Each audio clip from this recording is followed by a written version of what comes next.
कहानी की शुरुआत में हम अंटार्कटिका महाद्वीप को देखते हैं, जहां बहुत सारे पेंगुइन्स एक लाइन बनाकर मस्ती करते हुए एक जगह से दूसरी जगह शिफ्ट हो रहे थे। वहीं तीन छोटे पेंगुइन्स स्कीपर, कोवाल्स्की और रिको उस लाइन से निकलकर अपने बड़े पेंगुइन से पूछते हैं कि वो कहाँ जाने वाले हैं। तो उनमें से किसी को भी पता नहीं होता है कि वो लोग कहाँ जा रहे थे। वो तीनों आपस में बात कर ही रहे थे कि तभी एक अंडा लुढ़कता हुआ उनके पास से गुजरता है, जिसे देखकर स्कीपर अपने बड़े पेंगुइन से कहता है कि हमें उसे बचाना चाहिए। तो वो पेंगुइन्स उसे कहते हैं कि हर साल कई अंडे इसी तरह खो जाते हैं और ये सब कुदरत की देन है, हम इसे बचा नहीं सकते। ये बात जब स्कीपर सुनता है तो वो उनसे कहता है कि मैं कुदरत को नहीं मानता, और ये कहते हुए वो अकेले ही उस अंडे को बचाने के लिए चला जाता है। वो उस अंडे को बचाते हुए बर्फ से नीचे गिरने ही वाला था कि तभी वहाँ पर कोवाल्स्की और रिको आ जाते हैं, जो उसे नीचे गिरने से बचा लेते हैं। लेकिन वो अंडे को बचा नहीं पाते। लेकिन वो अंडा नीचे गिरते हुए एक पुरानी शिप पर चला जाता है। वो जगह काफी खतरनाक थी क्योंकि कोई भी उस शिप से जिंदा वापस नहीं आया था। दरअसल वहाँ पर खतरनाक समुद्री सील रहते थे, जो उस शिप पर आने वाले पेंगुइन्स और बर्ड को खा जाते थे। उस अंडे को उस शिप पर देखकर वो तीनों काफी डर जाते हैं। लेकिन तभी वहाँ पर आए हुए कुछ मीडिया के लोग उन तीनों को नीचे धक्का दे देते हैं। इधर जैसे ही वो सील उस अंडे को खाने वाले होते हैं कि तभी वो तीनों वहाँ पर पहुंच जाते हैं और वो उस अंडे को उन खतरनाक सील से बचा लेते हैं। इसके बाद वो तीनों उन सील से बचते हुए एक एक हुक पर चढ़ जाते हैं और उन्हें पकड़ने की कोशिश में उन सील से उस हुक का ट्रिगर दब जाता है, जिससे वो तीनों जाकर एक बर्फ के टुकड़े पर गिरते हैं जो बिल्कुल समुद्र के बीचों बीच था। वहाँ पर रिको अपने मुंह से उस अंडे को बाहर निकालता है और वहीं वो अंडा टूट जाता है, जिसमें से एक छोटा सा बेबी पेंगुइन बाहर निकलता है। स्कीपर उसका नाम प्राइवेट रखता है। इसके बाद वो प्राइवेट को बताता है कि वो लोग ही उसकी फैमिली हैं और वो सभी अपने सुनहरे भविष्य के लिए आगे निकल पड़ते हैं। इसके बाद ये कहानी 10 साल आगे बढ़ती है, जहाँ वो सभी एक ही सर्कस में बार बार एक ही काम करके काफी बोर हो गए थे। और वहीं प्राइवेट का बर्थडे भी होता है, इसीलिए वो सभी उसका बर्थडे सेलिब्रेट करने के लिए अमेरिका के एक सोने के स्टोर में चोरी करने जाते हैं। वो सब जब वहाँ पर पहुंचते हैं तो वो लोग वहाँ के सिक्योरिटी को जहरीली गैस की मदद से बेहोश कर देते हैं और वो मेन गेट से होते हुए अंदर जाते हैं। उनके सामने कई हजार टन सोने का भंडार था। वो लोग प्राइवेट को लेकर एक बेंडिंग मशीन के पास जाते हैं। वो मशीन एक बहुत ही टेस्टी चीज डिबल्स बनाती थी और वो प्राइवेट का बर्थडे सेलिब्रेट करने के लिए उसे चीज डिबल्स खिलाने वहाँ आए थे। इसके लिए स्कीपर प्राइवेट को एक कॉइन देता है ताकि वो चीज डिबल्स निकाल सके। लेकिन जैसे ही प्राइवेट उस मशीन से चीज डिबल्स निकालने जाता है, मशीन उसे अपने अंदर खींच लेती है। इसके बाद एक एक करके बाकी पेंगुइन्स को भी वो मशीन अपने अंदर खींच लेती है। उस मशीन के अंदर एक ऑक्टोपस होता है जो उन पेंगुइन्स को लेकर वहां से भाग निकलता है। वो पेंगुइन्स मशीन के अंदर कैद हो गए थे।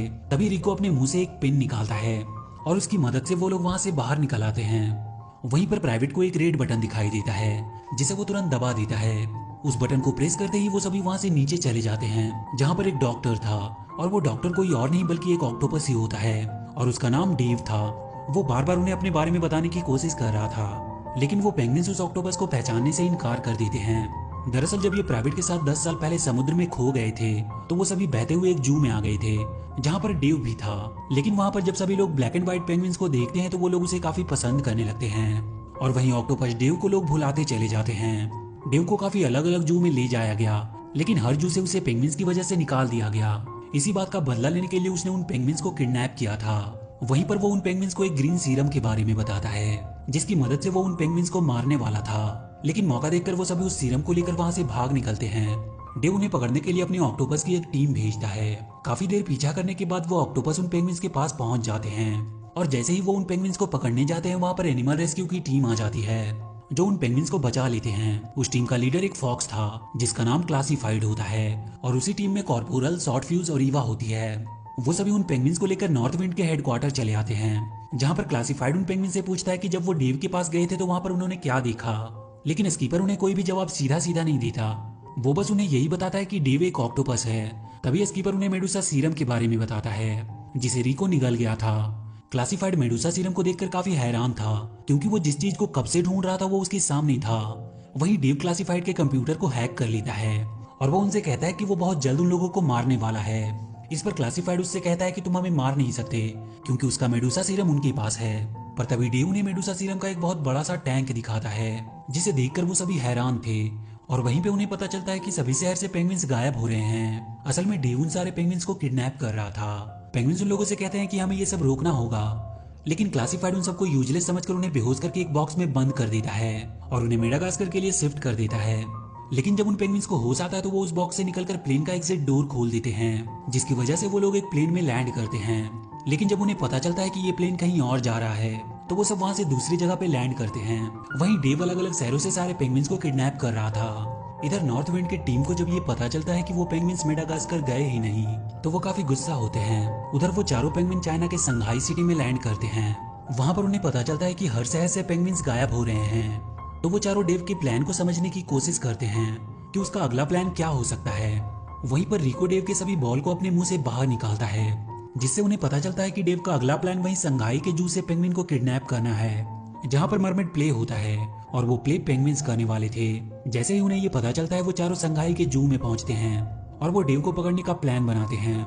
जब डेव वहाँ पर आता है तो प्राइवेट उस एक्वेरियम के सील को बहका देता है, जिससे वो सील वहाँ के एक्वेरियम तोड़ देते हैं और वो मौका पाकर डेव को एक स्केलेटन में पकड़ लेते हैं।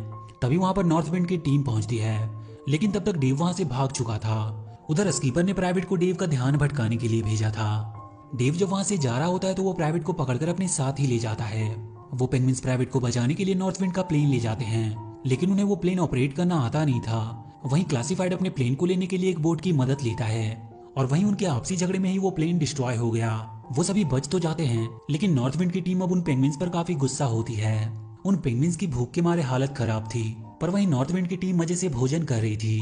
तभी क्लासिफाइड को एक ट्रैकर से सिग्नल मिलता है। स्कीपर के पूछने पर क्लासिफाइड उन्हें बताता है कि जब वो उन्हें मेडागास्कर भेज रहे थे तो उन्होंने उन सभी पर एक ट्रैकर लगा दिया था, जिसकी मदद से अब वो लोग प्राइवेट को ट्रैक कर सकते थे। और उसे ट्रैक करके उन्हें पता चल जाता है कि डेव ने उन सबको कहां पर किडनैप करके रखा है। वहीं डेव बहुत सारे पेंगुइन्स को पकड़कर उन पर मेडूसा सीरम का टेस्ट करने वाला था, लेकिन इससे पहले वो उस सीरम को एक कीड़े के ऊपर टेस्ट करता है, जिससे वो कीड़ा अपने साइज से काफी बड़ा हो गया था। वहीं नॉर्थ विंड की टीम पेंगुइन्स के साथ वहां पर पहुंच जाती है, पर वहां पर भी वो लोग आपस में ही झगड़ने लगते हैं कि किसके प्लान को फॉलो किया जाए। इसके बाद क्लासिफाइड सभी को अपना थर्ड प्लान बताता है, जिसे देखकर स्कीपर भी समझ जाता है कि उसे क्लासिफाइड का प्लान मान जाना चाहिए। इसके बाद वो तीनों पेंगुइन्स मिलकर वहाँ के ऑक्टोपस का ध्यान भटकाने की कोशिश करते हैं, ताकि नॉर्थ विंड की टीम वहाँ अंदर जाकर विस्फोट कर सके। वहाँ के सभी ऑक्टोपस उन पेंगुइन्स की बातों में उलझ जाते हैं और मौका पाकर इधर नॉर्थ विंड की टीम डेव के पास पहुंचने ही वाली थी कि तभी वो ऑक्टोपस उन सभी पेंगुइन्स को पकड़ लेते हैं और साथ ही नॉर्थ विंड की टीम भी पकड़ी जाती है। और इस तरह से वो प्राइवेट को बचाने के चक्कर में अपने आप को भी पकड़वा लेते हैं। इसके बाद डेव प्राइवेट पर उस मेडूसा सीरम को टेस्ट करता है और उसका पावर भी पहले से बहुत ज्यादा बढ़ा देता है। टेस्ट के दौरान प्राइवेट उन सबको वहाँ पर दिखता नहीं है, जिससे उन्हें लगता है कि प्राइवेट मारा गया, लेकिन प्राइवेट के पास एक चाबी थी जिसकी मदद से उसने अपने आप को वहाँ से छुड़ा लिया था। वहाँ से छूटने के बाद वो रास्ते में नॉर्थ विंड की टीम को देखता है, जिसे वो ऑक्टोपस मारने वाले थे, लेकिन सही वक्त पर जाकर प्राइवेट उन्हें बचा लेता है। ऑक्टोपस से छूटने के बाद नॉर्थ विंड की टीम वहाँ से भागने लगती है। प्राइवेट उनके लीडर से कहता है कि यदि यहाँ पर स्कीपर होता तो वो ऐसा कभी नहीं करता। ये कहते हुए प्राइवेट उन्हें अकेला ही बचाने के लिए निकल पड़ता है। उधर न्यूज में ये खबर फैल गई थी कि डॉक्टर ऑक्टोनियस ने गायब हुए पेंगुइन्स को ढूंढ लिया है। दरअसल वो डॉक्टर ऑक्टोनियस कोई और नहीं बल्कि वही ऑक्टोपस डेव था। ये खबर जब लोगों को पता चलती है कि डॉक्टर ऑक्टोनियस पेंगुइन्स को लेकर वापस आ रहे हैं, तो वो सभी लोग उन्हें देखने के लिए काफी एक्साइटेड थे। लेकिन जब वो सीरम से लिपटे उन पेंगुइन्स को देखते हैं तो वो लोग काफी हैरान होते हैं, क्योंकि वो पेंगुइन्स अब बहुत ही अगली और गंदे हो गए थे।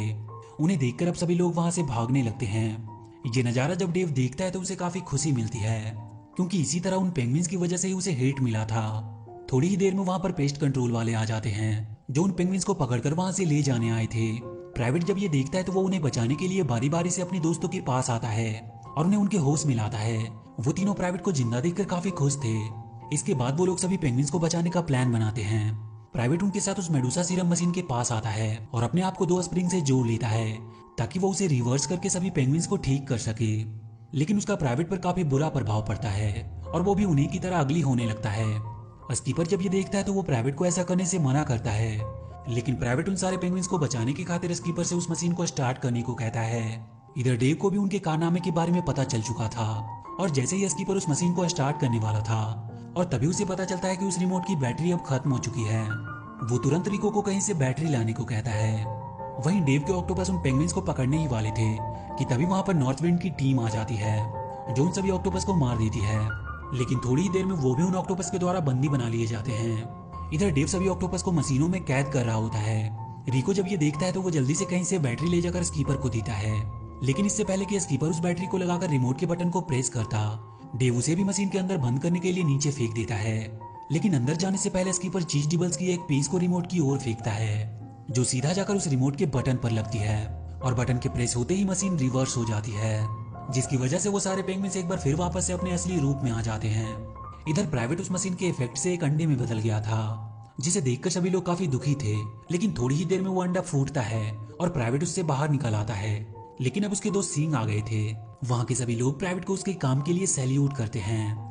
डेव को बंदी बनाकर उसे एक बॉल के अंदर बंद कर दिया जाता है और उस बॉल को एक लड़की को दे दिया जाता है। वहाँ पर क्लासिफाइड उन चारों पेंगुइन्स की काफी तारीफ करता है, खास करके प्राइवेट का। और इसी के साथ ये मूवी यहीं पर खत्म हो